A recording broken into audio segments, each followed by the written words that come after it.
మహబూబాబాద్ పట్టణ కేంద్రంలో అంబేద్కర్ 134వ జయంతి సందర్భంగా ప్రజా సంఘాల ఆధ్వర్యంలో వివేకానంద సెంటర్ నుంచి అంబేద్కర్ సెంటర్ వరకు డీజే చప్పులతో భారీ ర్యాలీ చేపట్టారు। ఈ ర్యాలీలో ఎంఆర్పీఎస్, ఎల్హెచ్పీఎస్, మైనార్టీ సంఘం, డిఎస్ఎఫ్ఐ, ఎంఎస్పీ, ఎల్ఎస్ఓ సంఘాల ప్రతినిధులు పాల్గొన్నారు। అంబేద్కర్ విగ్రహానికి భారీ గజమాలలు వేసి పూల వర్షం కురిపించి నివాళులర్పించారు।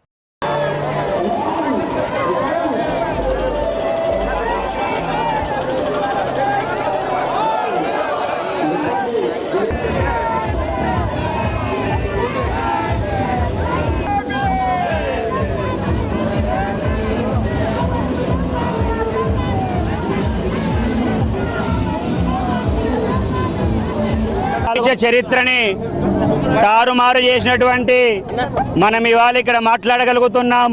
షెడ్యూల్ కులాల వాళ్ళు ఇవాళ మాట్లాడగలుగుతున్నాం అంటే మన భగవంతుడు భగవత్ స్వరూపంలో అంబేద్కర్ గారి దయ వల్ల మాత్రమే మాట్లాడగలుగుతూ ఉన్నాం।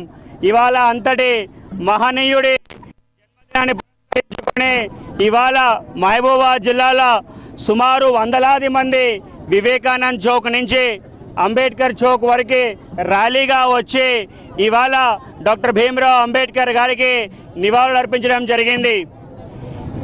ఈ భారత రాజ్యాంగాన్ని అనుసరించి మనము చేసే ప్రతి ఒక్క విషయం కూడా కేవలం భారత రాజ్యాంగాన్ని అనుసరించి మాత్రమే చేస్తూ ఉన్నాం। ఇవాళ నేను ఇక్కడ మాట్లాడగలుగుతూ ఉన్నాను, మీరు ఇక్కడ ఇవన్నీ కూడా డైట్లు తీసుకోగలుగుతున్నారు అంటే కూడా ఆర్టికల్ 21A ప్రకారం మనకిచ్చిన స్వేచ్ఛ కాన్స్టిట్యూషన్ ప్రకారంగా మనం మాట్లాడుతూ ఉన్నాం। అయినా కూడా ఇవాళ ఈ రోజుల్లో కొంతమంది ఈ కాన్స్టిట్యూషన్ విచ్చలవిడిగా చేస్తున్నారు, అటువంటి పప్పులేం ఉడకవు అని చెప్పి మరొక్కసారి ఇవాళ ఇక్కడి నుంచి హెచ్చరిస్తూ ఉన్నాం। ఇవాళ కలం ఉన్నది కానీ కళానికి బలం లేదు। ఇవాళ ఇంతమంది మీడియా పత్రికలు ఉన్నారు కానివ్వండి, ఈ మీడియా పత్రికలు ఏం రాయాలా ఏం రాయకూడదు అన్నది కూడా వాళ్ళ చేతుల్లో లేకపోవడం కూడా ఈ భారత రాజ్యాంగాన్ని కేవలం ఏదో ఒక సంఘానికో ఏదో ఒక పార్టీకో తీసుకుపోవాలని ట్రై చేస్తూ ఉన్నారు। అటువంటి వాటన్నిటికీ కూడా మేము అగేన్స్ట్ మరొక్కసారి తెలియజేస్తూ ఉన్నా। అదేవిధంగా మా మైనారిటీ సోదరులు వక్ఫ్ బోర్డ్ ఆర్టికల్ 26th ఆర్టికల్ని నాశనం చేస్తూ మరొక్కసారి కేంద్ర ప్రభుత్వం తీసుకున్న నిర్ణయాలని మరొక్కసారి నేను తీవ్రంగా ఖండిస్తూ ఉన్నా। డౌన్ డౌన్ మరొక్కసారి ఇక్కడి నుంచి వాళ్ళని కూడా డిమాండ్ చేస్తూ ఉన్నాము। ఇప్పటి వరకు 104 అమెండ్మెంట్లు చేశారు మీరు కాన్స్టిట్యూషన్లో, ఇంకొక అమెండ్మెంట్ చేసినంత మాత్రాన ఏమీ కాదు। మరొక్కసారి పునరాలించుకొని అందరూ కూడా ఏకమత్యంగా పోవాలా।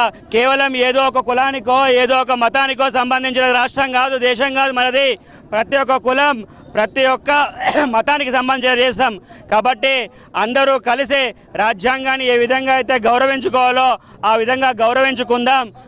రాజ్యాంగాన్ని గౌరవించుకోలేని పక్షంలో అందరికీ కూడా రాజకీయ పార్టీలే కానివ్వండి, ఇండివిజువల్సే కానివ్వండి, పుట్టగతులు ఎవరికి కూడా ఉండవు।